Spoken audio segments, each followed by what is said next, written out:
Hello students, welcome back to the class. So today we will see the theory part 3 of the structure of atom, chapter 2. Disclaimer: the images, text and other materials used in our presentations are for educational purposes only. We respect the intellectual property rights of the original creators and owners. If you are the owner and have any concerns or issues, please contact us at sathi@itk.ac.in and we shall remove the content immediately. Please note that parts of the content may have been generated using generative AI, which is experimental. In this class, our objective would be to continue with the Thomson, Rutherford, and Bohr model. So we have already seen these two models, and we are moving towards the Bohr atomic model. Now, there are some steps after which the Bohr model of atom came into existence. I would say there were some experiments. So we will try to understand those experiments and the phenomena that led to the development of this Bohr atomic theory. The first is the content which led to this theory, in which we will have the wave nature of electromagnetic radiation. Then we will have the particle nature of the electromagnetic radiation explained by the Planck's quantum theory.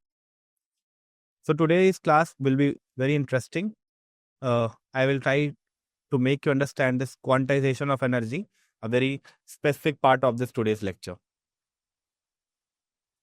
So first of all, we will see that what were the developments that led to the formulation of the Bohr model of atom.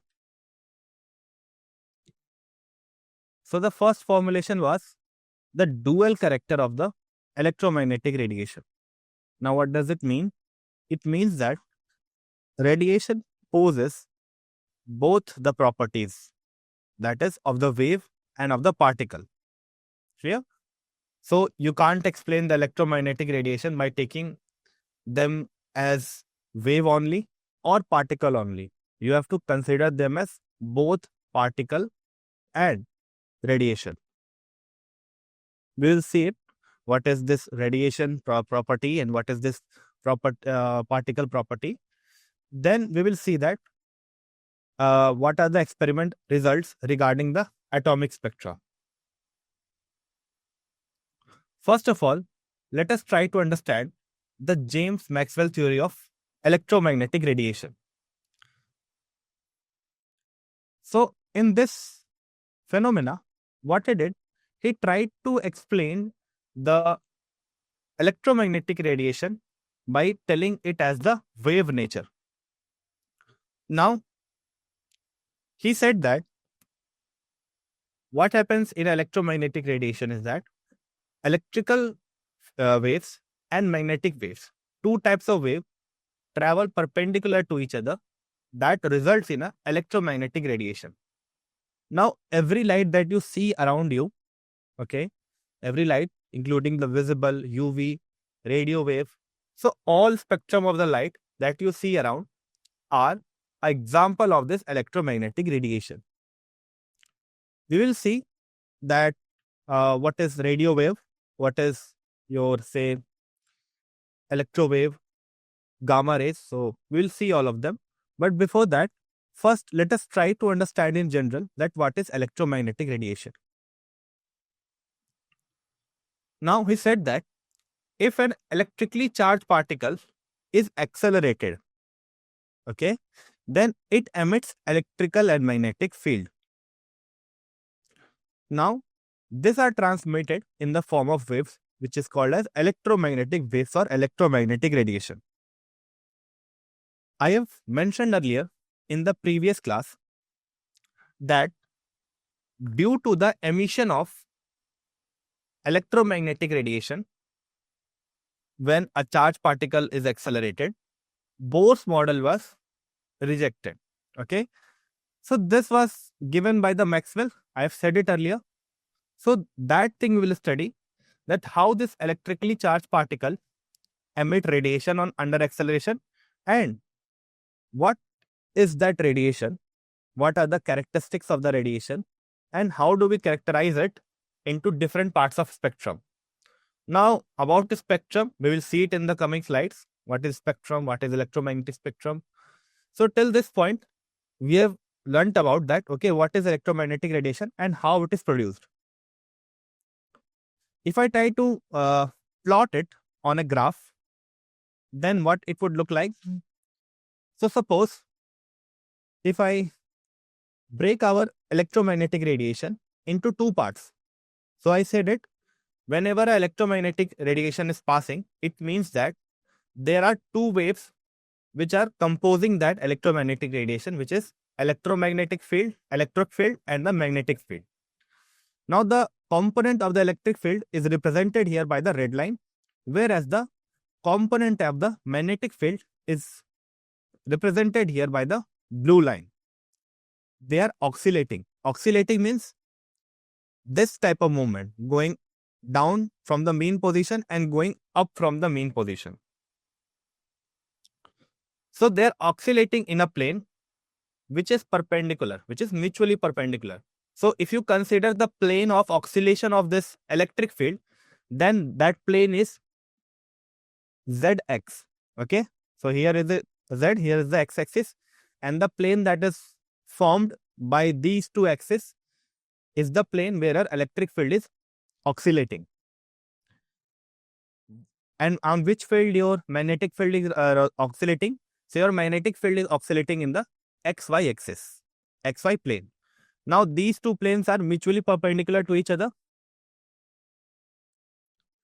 And the third thing, which is the direction of propagation of this electromagnetic radiation, it is being shown by this x-axis. So along the x-axis, your electromagnetic radiation is propagating. These three things are mutually perpendicular. So by macroscopic level may mean, suppose if you are seeing a table, right, then it is something which can be seen with the help of naked eye. So it is a thing available at the macroscopic level. Now, if something is not visible and it is only visible through microscope, like an electron and proton, then we call them as the microscopic level. Got it? So is there any confusion about how is the propagation of electromagnetic radiation taking place? Anyone has any doubt in this part? And how they are produced? Two things are there. So first is how they are produced. So they are produced by electrically charged particles which are under acceleration. And second thing, that they are comprised of two things, electrical field and magnetic field, which are oscillating at two planes and they are perpendicular to each other. Yes, they will have the same wavelength. No, macro and micro is not the same thing. I said it earlier. So macro means M-A-C-R-O. Macro means the bigger things like a table chair. And micro means the smaller things like the atoms and electrons. So they are having same wavelength, right? Now we will see that what are the properties of this electromagnetic wave. First thing is they are produced by oscillating charge particle. Now this word is coming to and fro, oscillating. So you can think of oscillating in a simple way. If you have seen the vibration of your phone, then it is moving to and fro, right? It is moving from a mean position to and fro. So that is the meaning of oscillating. So it is a broader term. If you have to define it, you should be more scientific. But for your well understanding, you would think of the vibration of the phone as a oscillating thing. Now, the electric field and magnetic field will be propagating in a plane which will be mutually perpendicular. So the meaning of the transmittance is to move through, as simple as that. So suppose if a light is transmitting through the air, means it is moving through the air. But unlike this sound wave and the wave that you see on water, your electromagnetic field has no requirement of this medium. Okay, so they can move in vacuum also.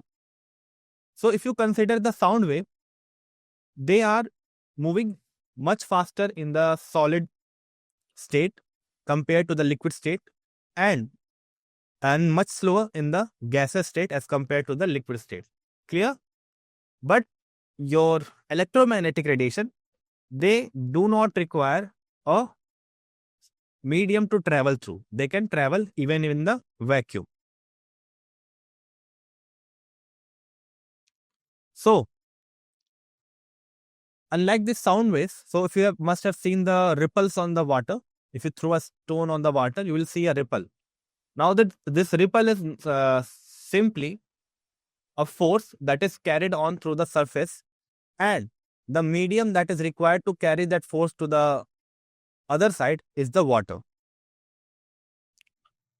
Now, it is well established that most of the electromagnetic radiation that we see, they differ in two things. Okay. So first is their wavelength will be different, and second is their frequency will be different. And this whole bunch of the electromagnetic radiation that we see on changing frequency, that constitutes our electromagnetic spectrum. So just if you want to imagine a wave, just take a rope and fix one part of the rope to a wall. Okay. Now on the other part of the rope, on the other end of the rope, just whip it. Okay. After whipping, you will see that a hill is going from your side towards the wall. So that is the representation of wave. Or simply you can think of the water ripples. So whenever you throw a stone on the surface of water, you will see that a wave is going, or a ripple is going from the position where your stone has contacted to the end surface.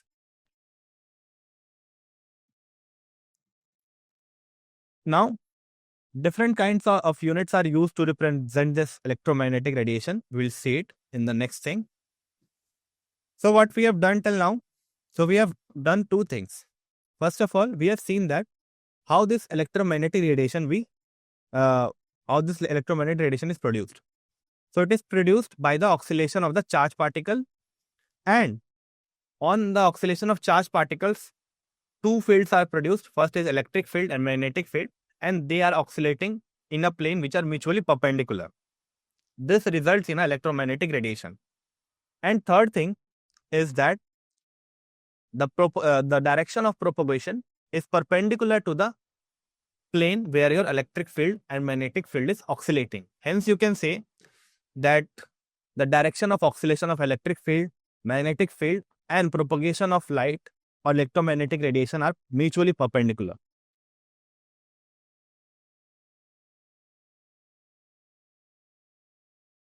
So I'm talking about medium. Medium means, okay, so suppose you are walking on the road.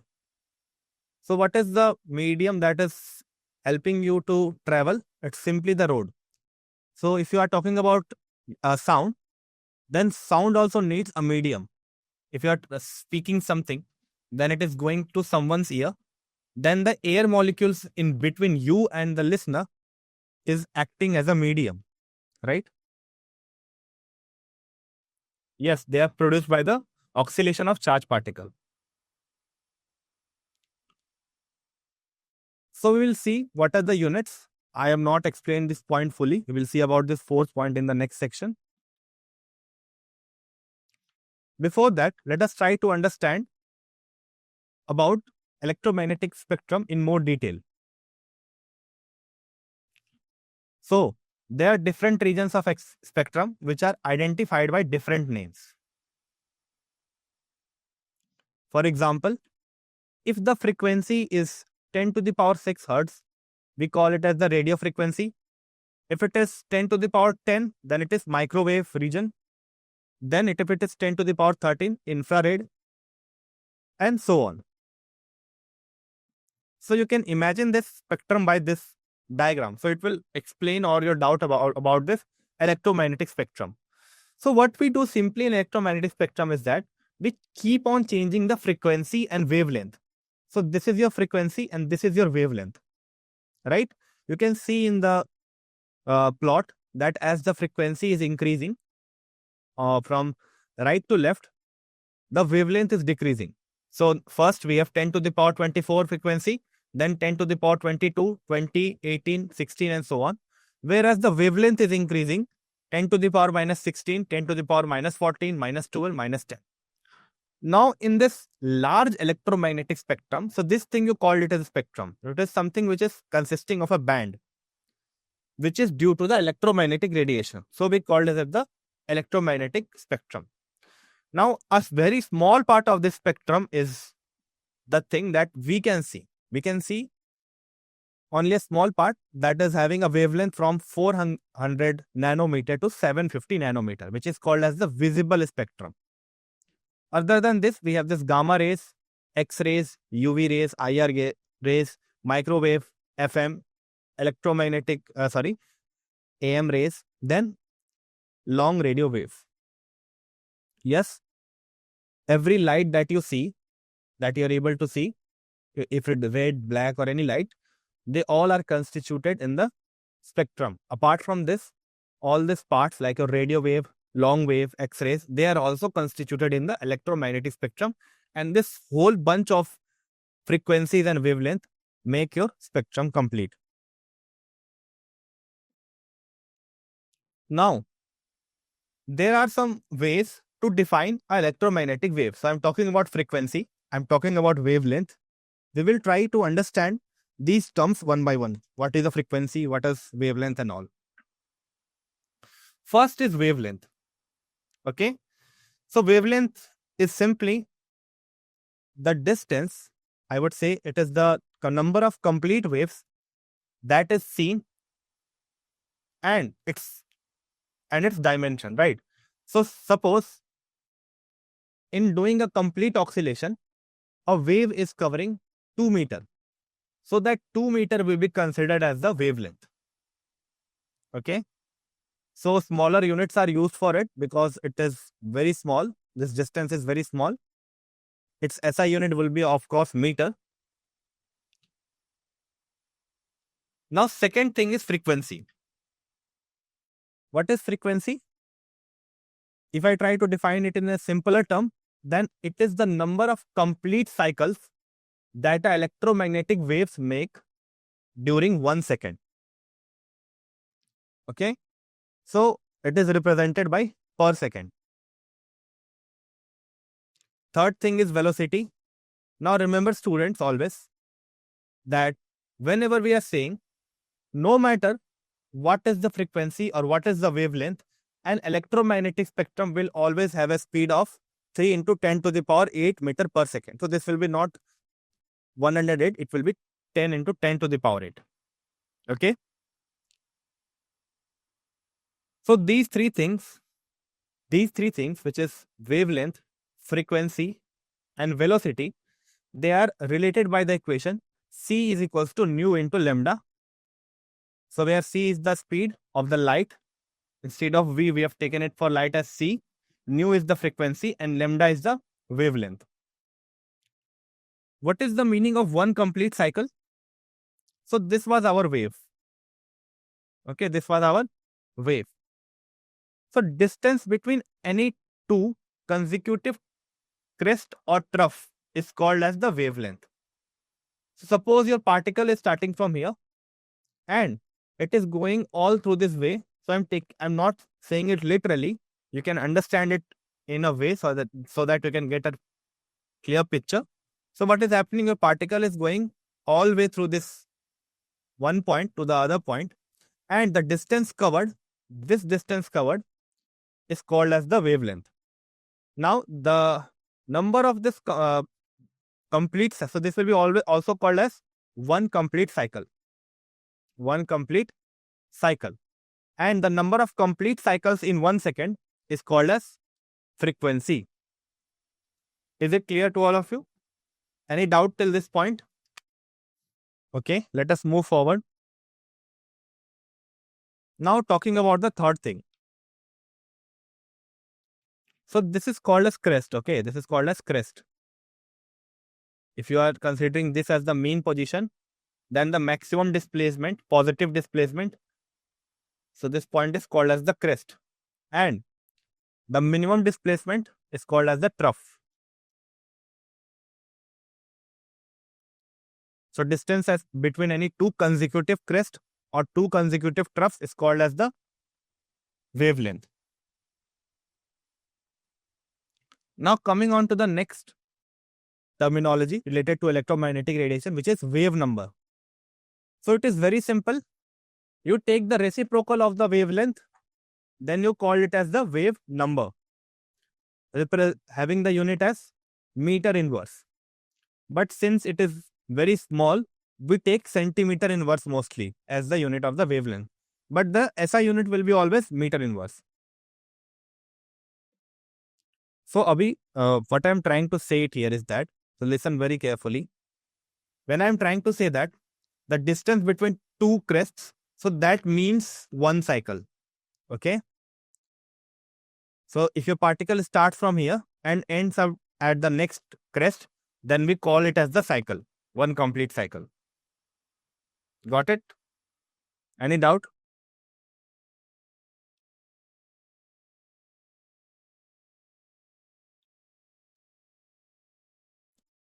Now, next important thing, which is time period. It's very simple. It is just the time that is required to complete one complete cycle.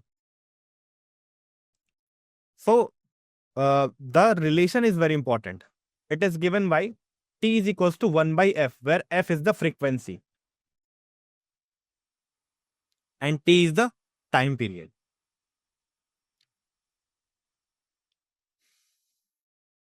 Next, we have a question related to it. So, we are given a frequency of 1368 kilohertz. We have to calculate the wavelength, and we have to also determine that which part of the electromagnetic radiation it belongs to. How we'll solve it? So if you want, you can write the answer of this question in the chat section. We know the relation between the wavelength and the speed and the frequency. So we know that for every electromagnetic radiation, the speed is fixed, which is 3 into 10 to the power 8. And we are given with this frequency, we have to calculate the wavelength. So if you use this equation, lambda is equals to c by nu. Yeah, the cycle is same for trough and for the crest both. Just put the values from here. Okay. Remember to convert this hertz into kilohertz into hertz by multiplying it by 10 to the power 3. Okay. You have to multiply it by 10 to the power 3 to convert it from the kilohertz to hertz. Now hertz is same as per second. You can write instead of hertz as per second. This value will come out to be 219.3 meter.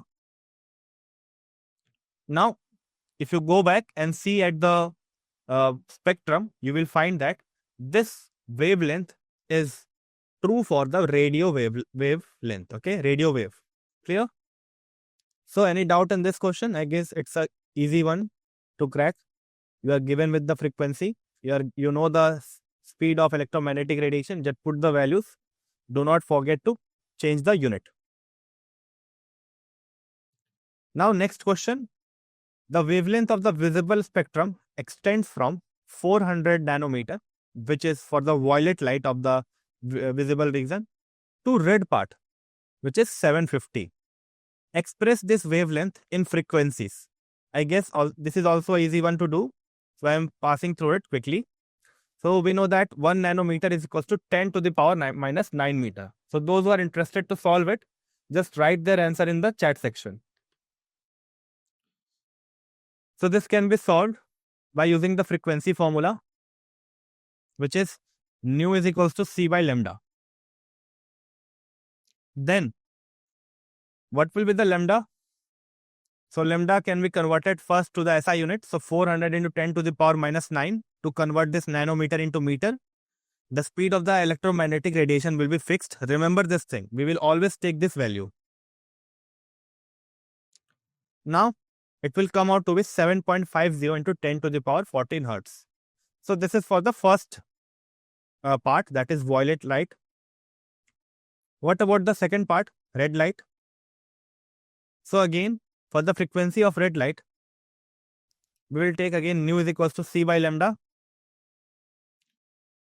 Lambda here will be 750 into 10 to the power minus 9 with c at the numerator.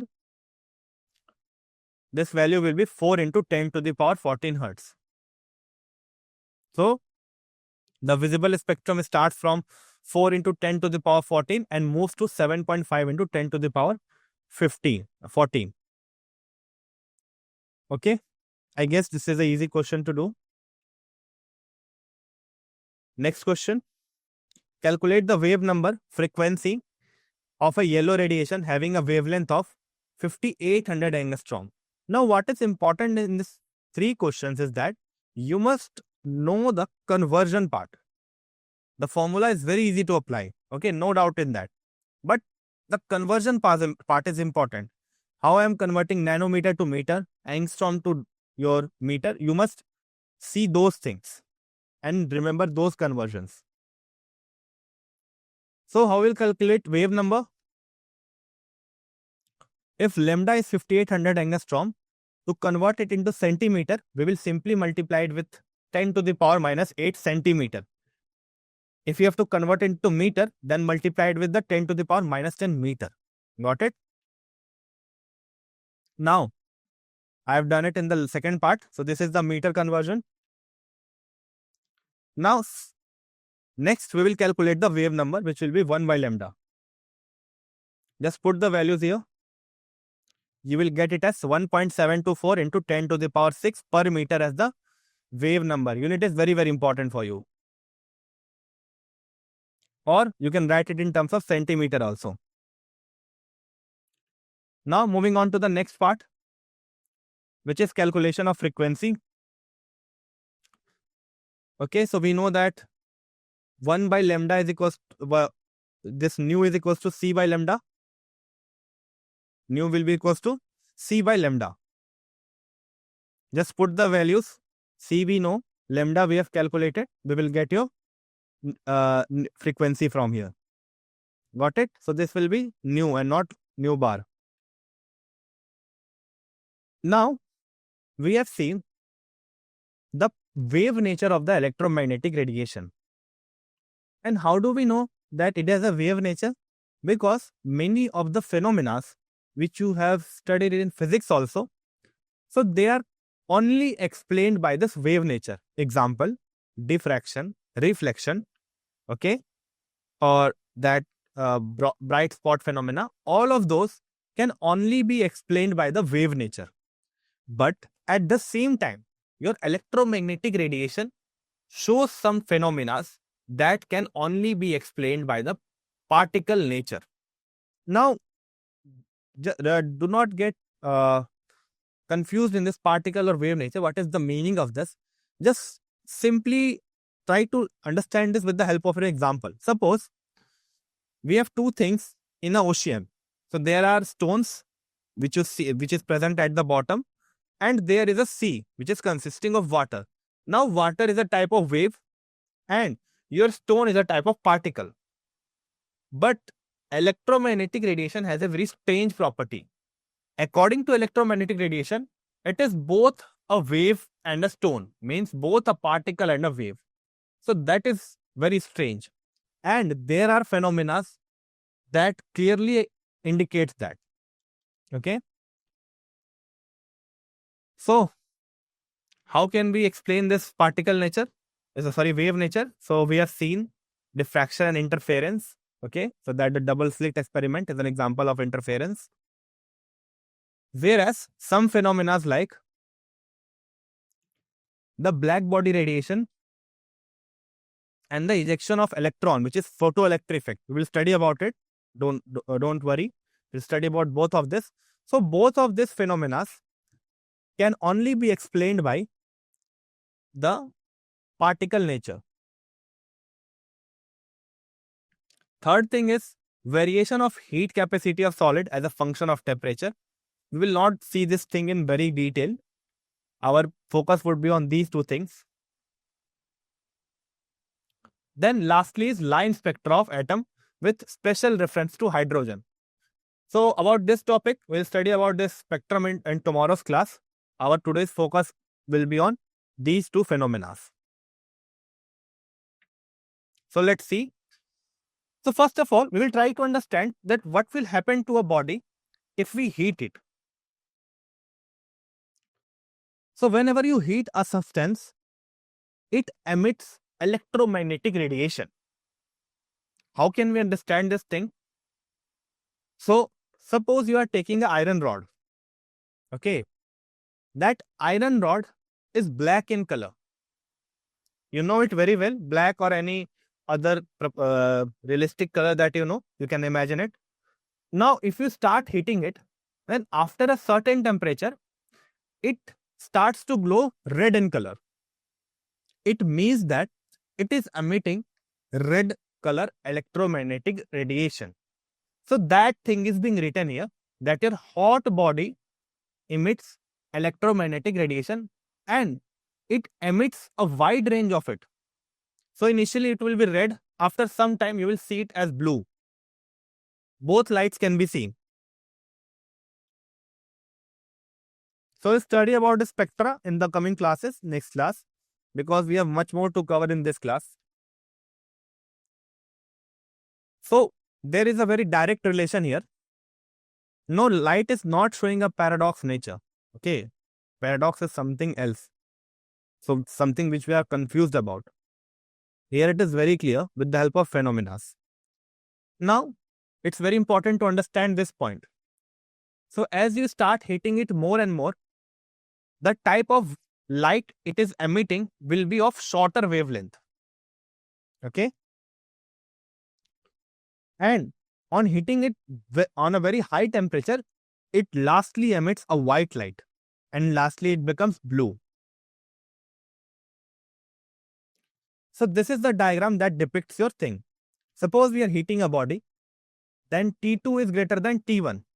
Okay. At a lower temperature, it is emitting blue light, which is shown by the blue graph here. And at a higher temperature, it will emit a red light.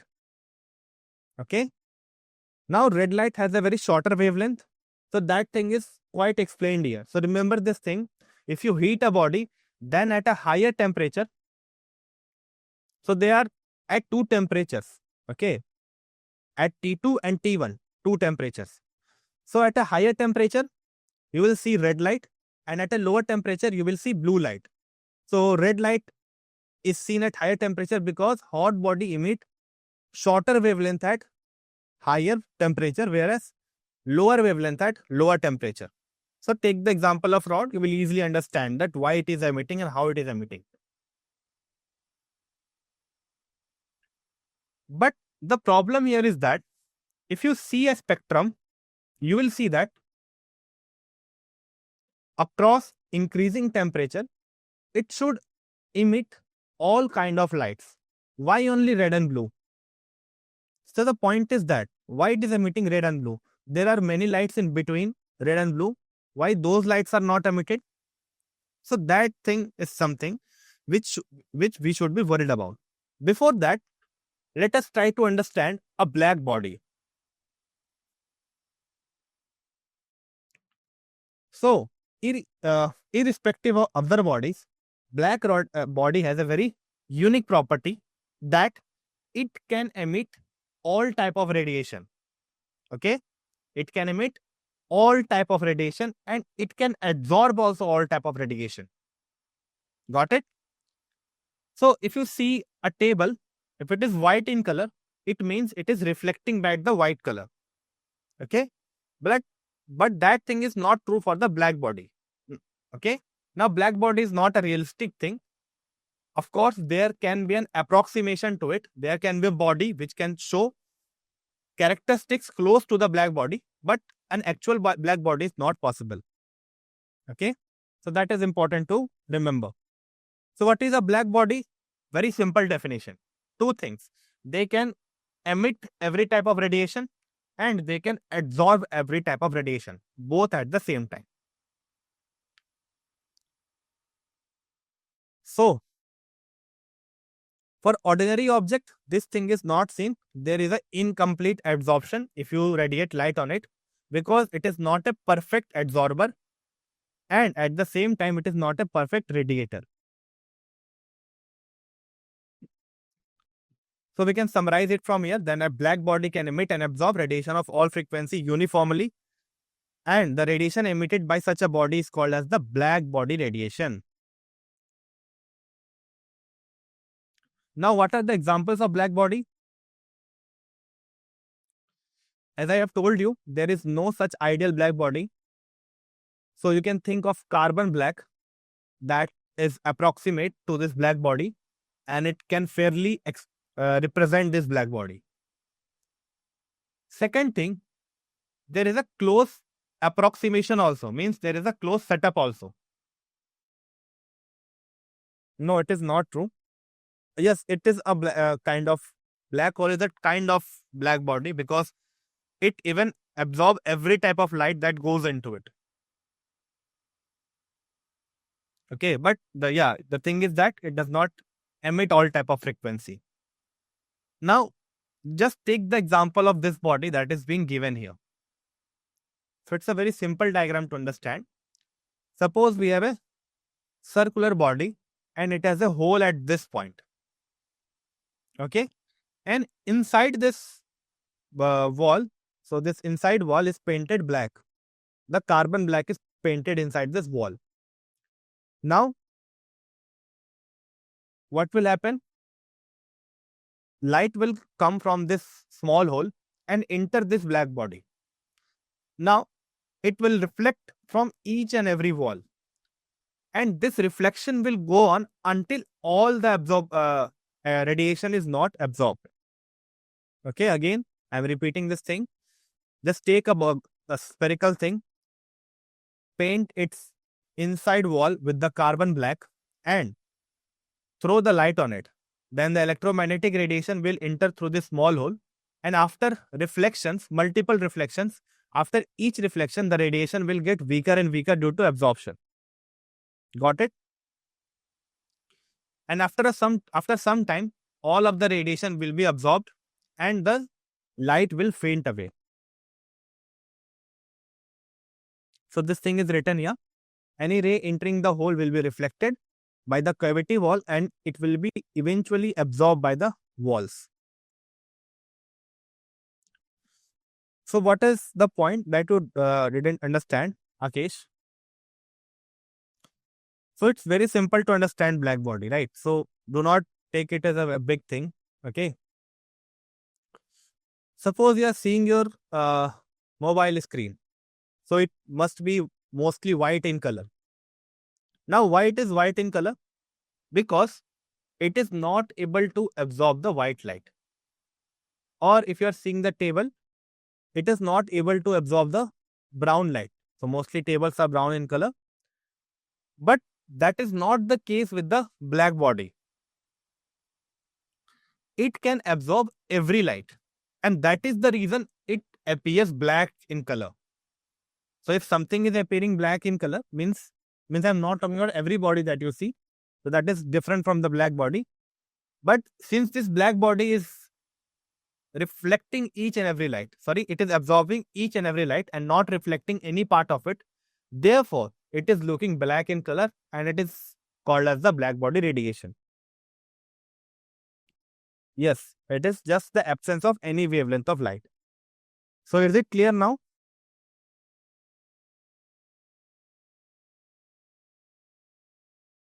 Just relate it with this thing. Yeah, they absorb every light that you throw on it.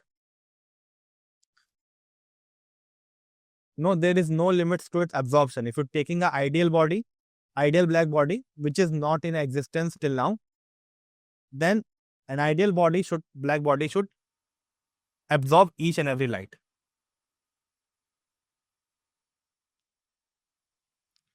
Now moving on to the Planck's quantum theory. What is the reason that your electromagnetic radiation, a part of electromagnetic radiation is being absorbed and some of it are thrown back. So there must be a reason to it. Let us try to understand this uh, selected amount of deviation or selected amount of throwback of radiation with the help of Planck's quantum theory. So let us see it. Now, what did Planck said? Planck said that absorption and emission of radiation arises from oscillator. So oscillator are here considered as the atoms. Okay. Now their frequency of oscillation is changed by the interaction with the oscillators or your atoms. Now Planck assumed that your radiation could be subdivided into discrete chunks of energy. And he suggested that your atoms can absorb energy in discrete quantity and not in a continuous manner. And he named that small chunk of energy as quantum. Now, these 5 lines are very difficult to understand for you. So, it may look very abstract without any clarification. So, we will try to understand it with the help of a diagram. So, this is your diagram with which you will understand the quantization of energy. So, listen it very carefully. Suppose 2 men are there. One is on the plain land and one is on the island. Okay. Now, if you apply a force on it, then it would move from here to here. Got it? Now, that force amount can be anything because since it is a plain land, listen it very carefully. So, you will understand this whole quantization with this thing. So, if you apply any amount of force, you will move from one place to another. Okay. So, it can be here, it can be here also, depending upon the amount of force that you have applied. It can be here also or here also. Right. So, I have showed it on multiple places. Now, what about the man on an island? Suppose 2 Newton of force is required to move this person from here to here. But what you did is you applied 1 Newton of force.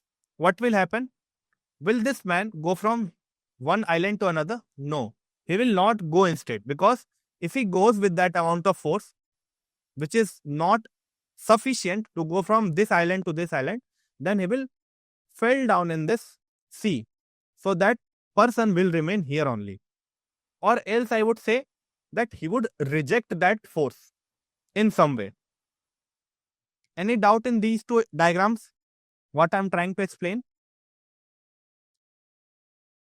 Okay, so 2 points are there.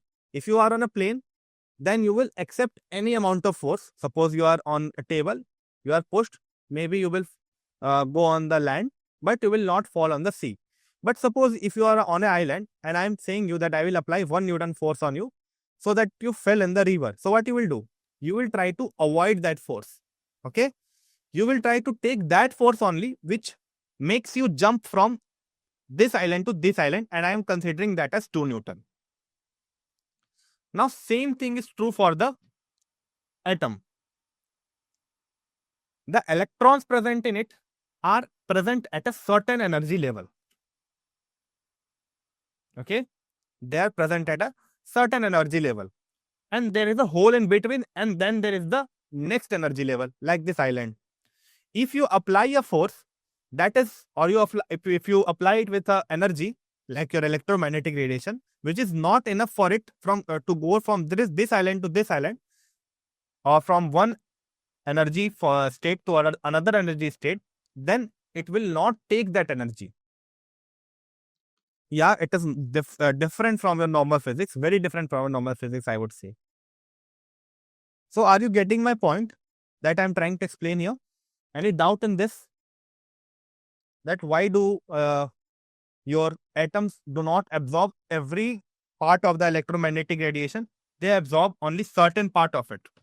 So this can be understood well in this diagram. So if you have a doubt, you can ask it here. So you don't have to go to the previous slide if you are understanding this slide.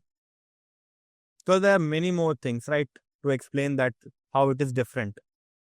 So if you are considering a part, suppose you are considering a car, okay, you can apply any amount of force onto it. It can be 3 Newton, 2 Newton, any amount of energy you can apply onto it, and that car will move if it is having a sufficient energy to move. Okay, you just take a paper, you can keep it from one place to another, no problem, and you can keep it in any place if you want. But that thing is not true for this small particles. They can only acquire a certain energy state, a certain range of energy state, right? Got it? Now moving on to the next part. So we have seen that, okay, your light can only be getting a certain chunk of energy. So that is called as quantization of energy.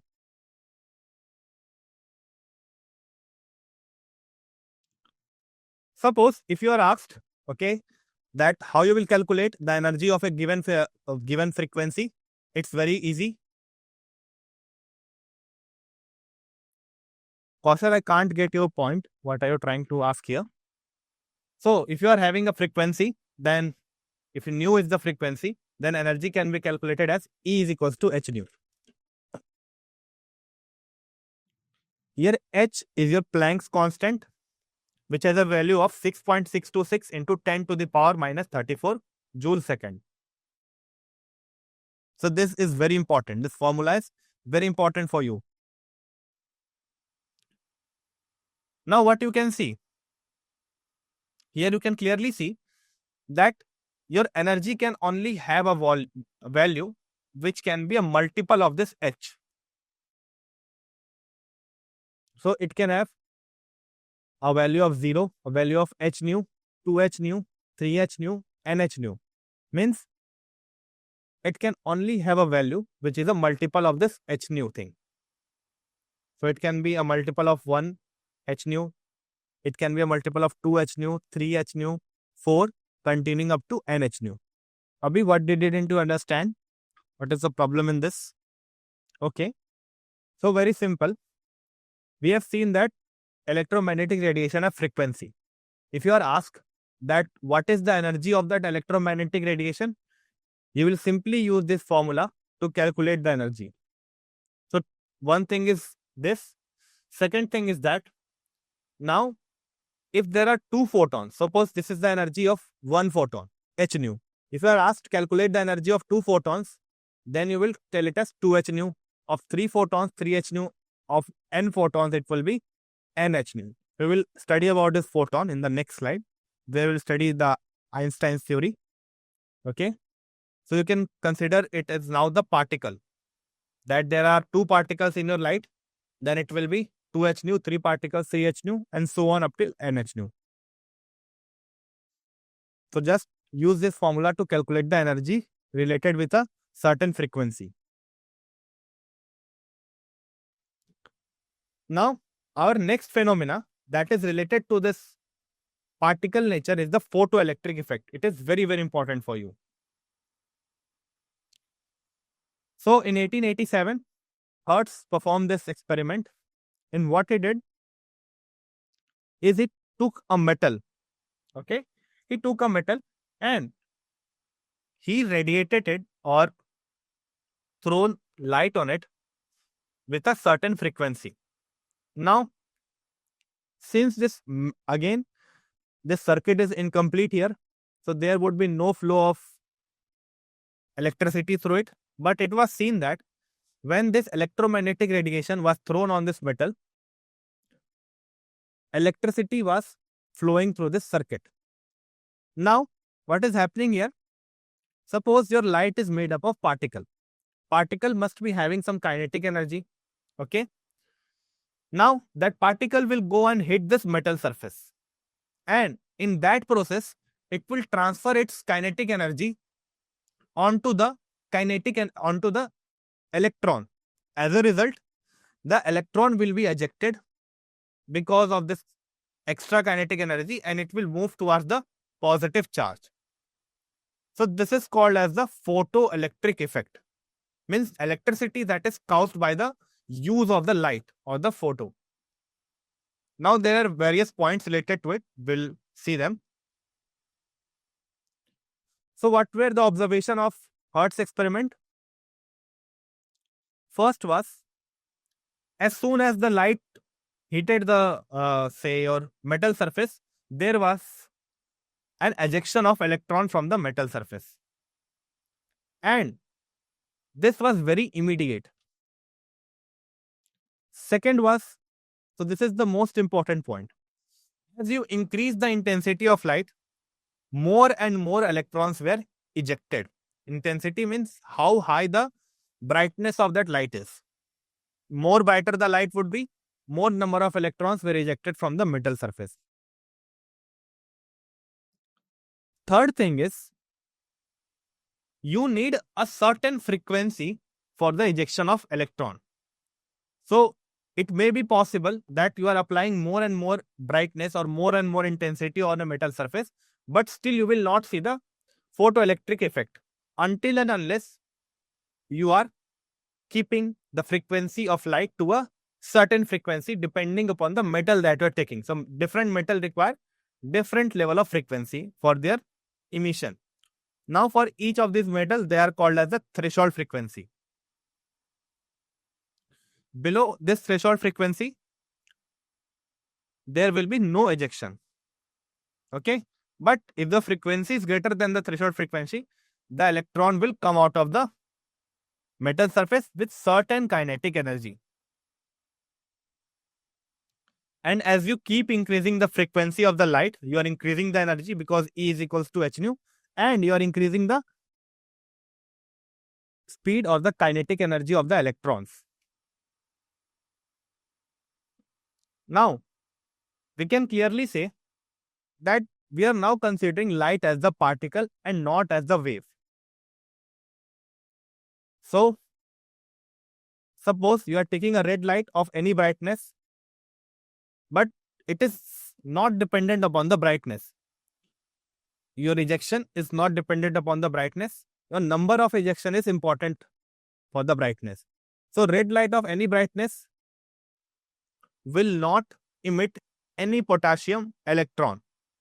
But if you just irradiate your metal surface with a very weak yellow light also, you will see the photoelectric effect.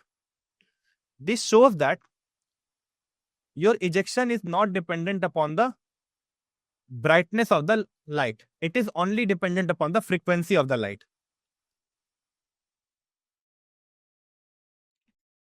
So for the potassium, this frequency or this threshold frequency is 5 into 10 to the power 14 Hertz.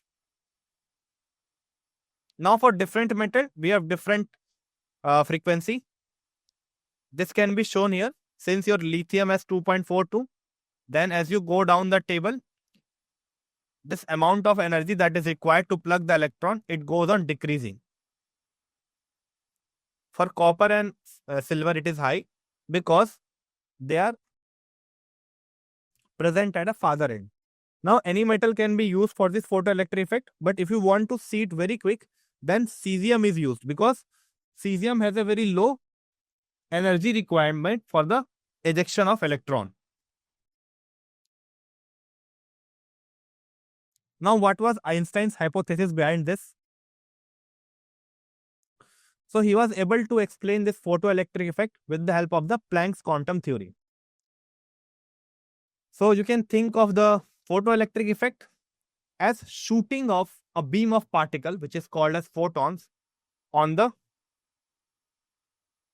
metal surface. So, you can change the frequency by taking different light. If you are taking red light, that will be of different frequency. Violet light can be of different frequency.